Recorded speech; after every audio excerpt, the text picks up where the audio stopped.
Hello, everybody. This is Sports Guy Ron. I'm here with your Week 16 NFL preview.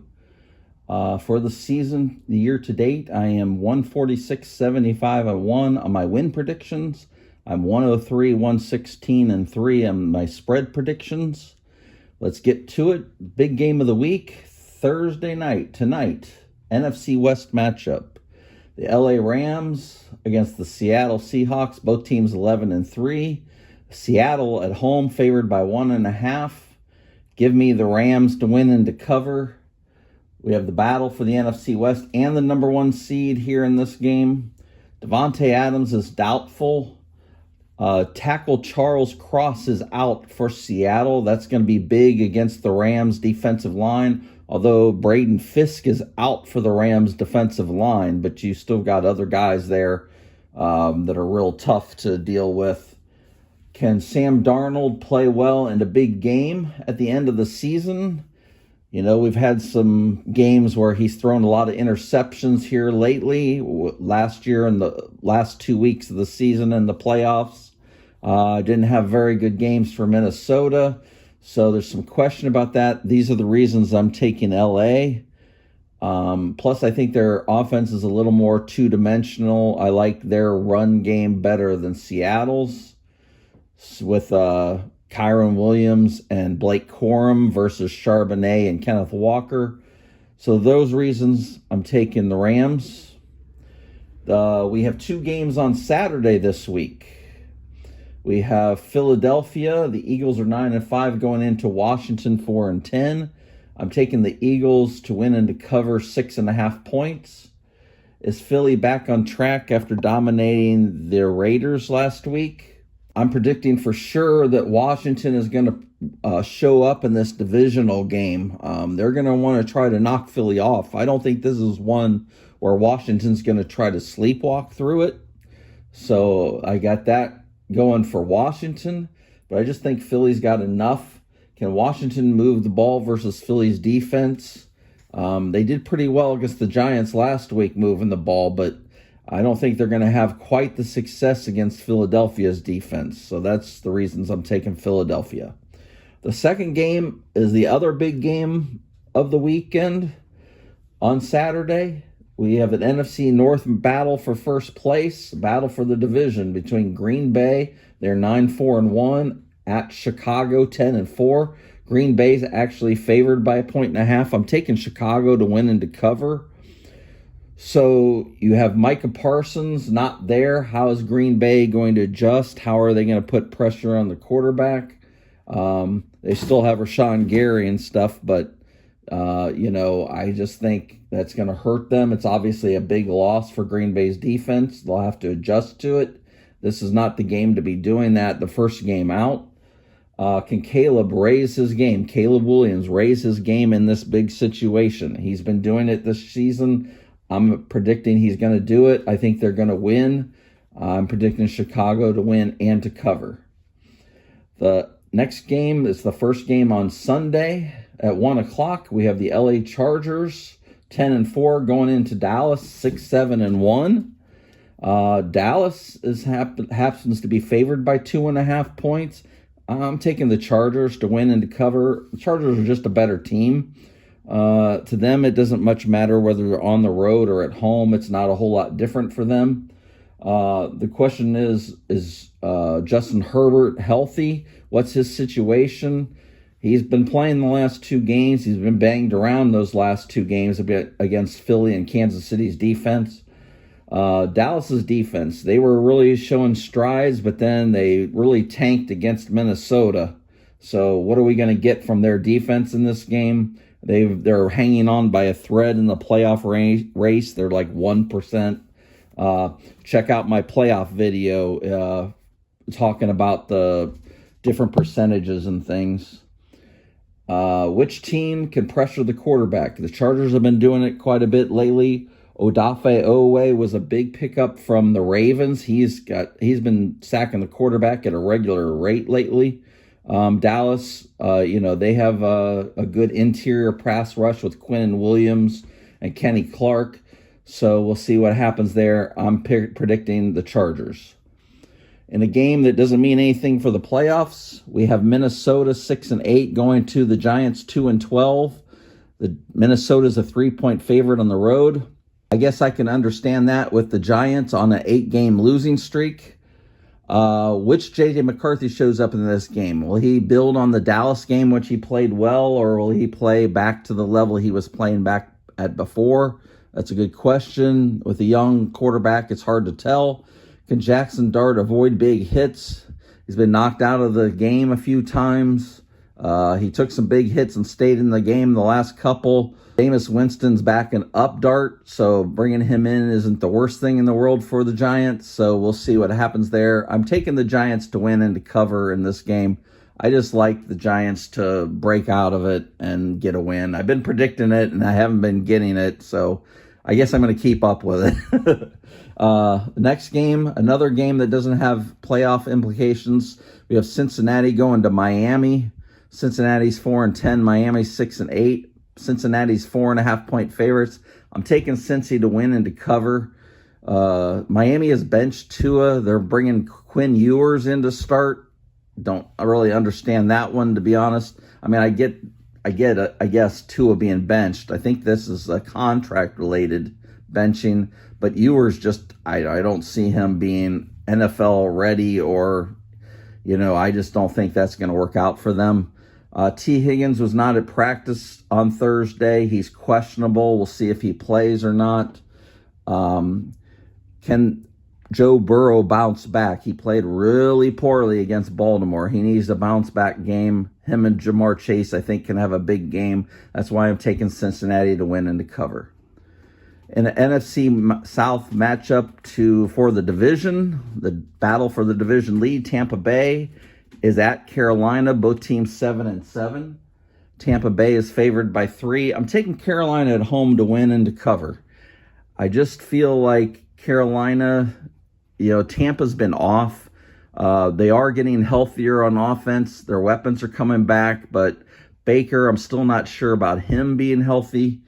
His play has been erratic, kind of up and down. It was better last week, but they lost to Atlanta. The defense is playing really poorly. So can Bryce Young take a step up in prime time here where at the end of the season at a battle for the division? And can he make plays? He did a couple weeks ago against the Rams, and they defeated the Rams. This is a division game. These teams know each other. I just think for this game, I'm taking Carolina to win and to cover. The next game on the board, the Jets, they are 3-11, heading to New Orleans 4-10. New Orleans is favored by 4.5 points. I'm taking New Orleans to win and to cover that. Continued growth for Tyler Shook. That's a question mark. He's been playing well lately, not putting up huge numbers, but making right decisions and nice passes, running when he needs to, doing the right things.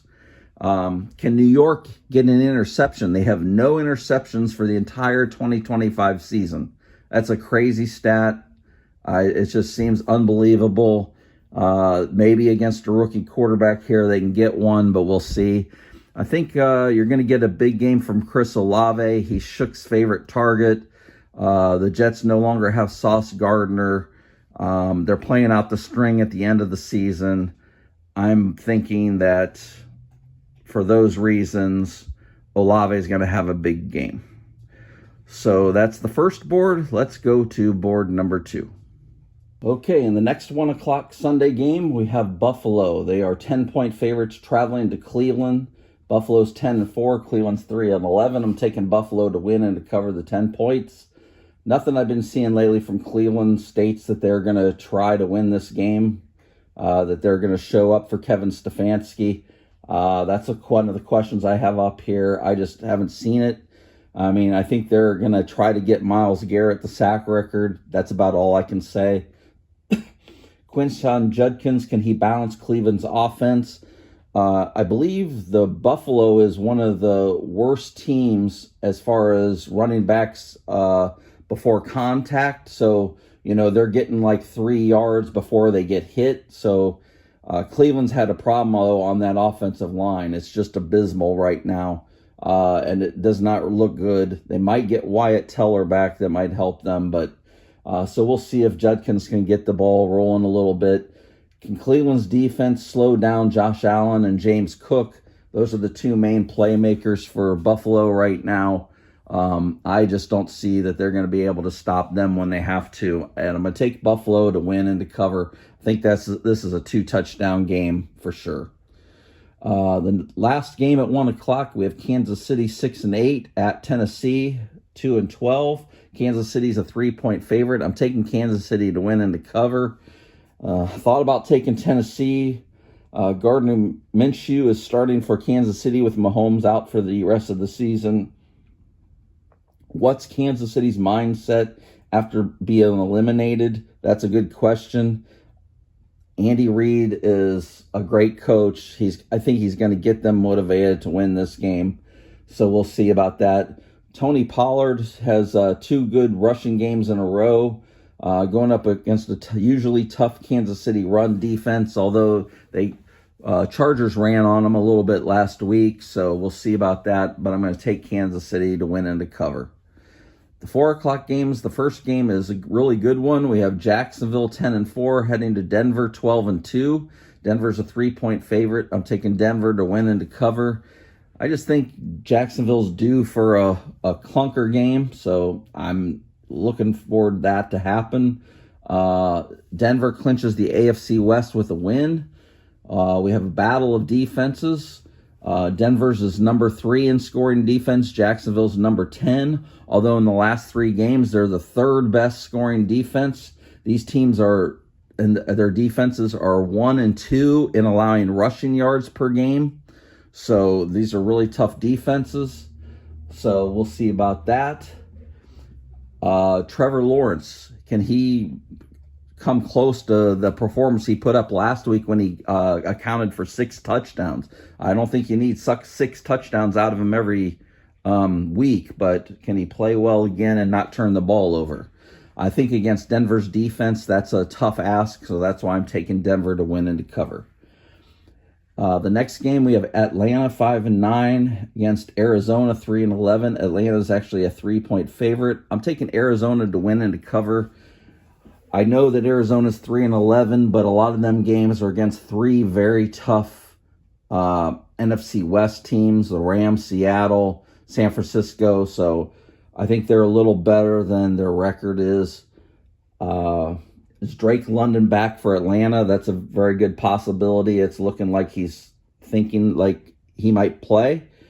This might be a very high-scoring game. Kirk Cousins put up a bunch of points against Tampa last week. Arizona, Jacoby Brissett has not been the problem for Arizona. He's actually played well ever since they benched Kyler Murray. Can Arizona slow down Atlanta's running backs? That's going to be a good question. Bijan Robinson, it doesn't get any easier when they put him to the bench. They got 2 good running backs going for Atlanta.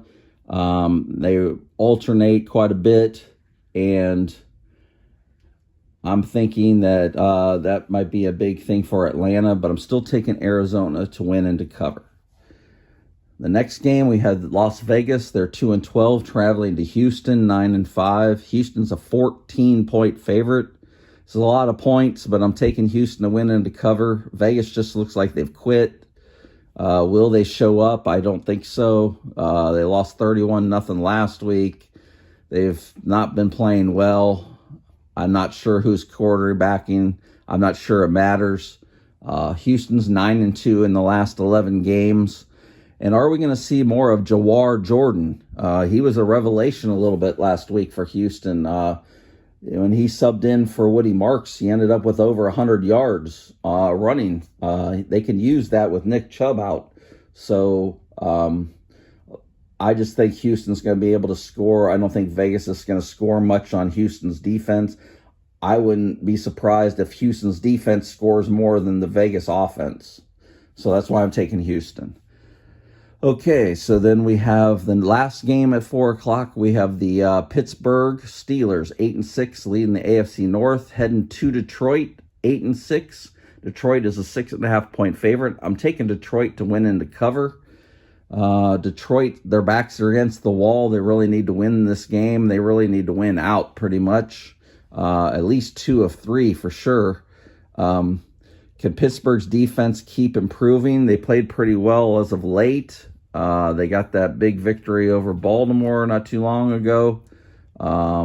So they've been playing pretty well. They beat Miami on Monday night. So we'll see about that. Can anyone slow down Jahmyr Gibbs and Amon-Ra St. Brown? Can they carry Detroit to a win? I think they can against Pittsburgh. It doesn't look like TJ Watt's going to play again. So for those reasons, I'm taking Detroit to win and to cover. I just think Detroit's a better team. So we'll see if that actually works out or not. The 8 o'clock game, we have a big game. New England, 11-3. They're traveling to Baltimore, 7-7. Baltimore's favored by 3 points at home against New England. I'm sorry, I'm taking New England to win and to cover. I'm getting 3 points with a better team. I'm going to take that. Will the real Ravens show up? That's a very good question. Lamar Jackson's looking a little more like himself, but not a whole lot. Derrick Henry's looked better. The defense has looked better off and on. They played really well against Cincinnati last week. Can they do it 2 weeks in a row? Can New England bounce back from giving up that lead against Buffalo last week? They're going to come out, and I think they're going to want to make a statement and keep that 1-game lead over Buffalo in the division. Can Baltimore's defense keep New England from having explosive plays? Trevion Henderson had 2 big runs. Booty's had a couple of long wide receiver touchdown catches. Kyle Williams has done the same thing. So we'll see about that. That'd be a big key to the game. And see if Baltimore can protect the football. They've had a tendency to turn the ball over in these big games, especially like the 8 o'clock, the primetime games. I'm taking New England for those reasons. And the last game of the week, we have San Francisco 10-4. They're traveling to Indianapolis 8-6.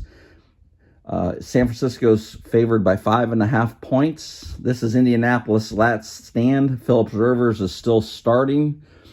Brock Purdy played really well last week. So can he keep it up? Is he back to where he was before? Where is Jonathan Taylor? He's been lost in the shuffle on Indianapolis's offense. They have not been having explosive plays with him. I don't know if it's him or the offensive line or the fact that defense is stacking the box because they don't have to fear the passing game as much. But for whatever reason, Jonathan Taylor's been pretty much an invisible person as far as their offense, making big plays. So for that reason, I'm taking San Francisco to win. I am going to take Indianapolis to cover 5.5. I think it'll be close at home, but I'm going to take San Francisco to win it outright, but Indianapolis to cover the spread. Okay, that's a look at the games for Week 16. I hope you liked it. If you did, give it a like. Subscribe to the channel if you're not already. If you are, I appreciate that, and have a good weekend.